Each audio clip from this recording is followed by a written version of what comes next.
If you are A student നിങ്ങൾ അറിഞ്ഞിരിക്കേണ്ട most important and powerful ആയിട്ടുള്ള ഗവൺമെൻറ് ജോബ്സ് ഏതൊക്കെയാണ് നോക്കാം. ഇതുപോലുള്ള കരിയർ ഗൈഡൻസ് വീഡിയോസ് കിട്ടണമെങ്കിൽ ഹരിസാറിനെ ജസ്റ്റ് ഒന്ന് ഫോളോ ചെയ്ത് വെക്കാം.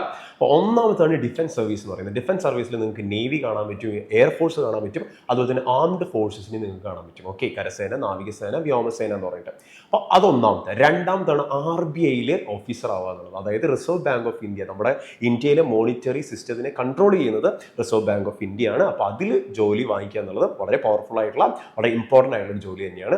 മൂന്നാമത്തത് ഇന്ത്യൻ സ്പേസ് റിസർച്ച് ഓർഗനൈസേഷൻ അഥവാ ISR. നമുക്കറിയാം ഇന്ത്യൻ സ്പേസ് റിസർച്ച് ഓർഗനൈസേഷൻ എന്ന് പറഞ്ഞു കഴിഞ്ഞാൽ ഇന്ത്യയിലെ സ്പേസ് റിലേറ്റഡ് ആയിട്ടുള്ള കാര്യങ്ങൾ ഇന്ത്യയിൽ കൺട്രോൾ ചെയ്യുന്നത് ആരെന്ന് ചോദിച്ചു കഴിഞ്ഞാൽ അത് ISR ആയിരിക്കും.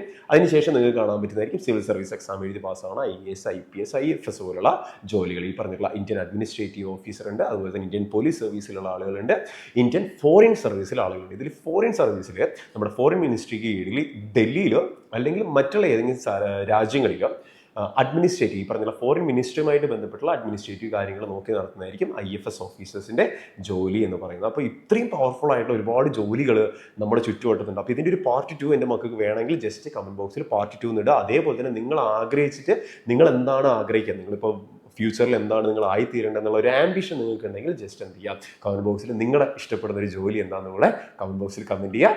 Happy learning.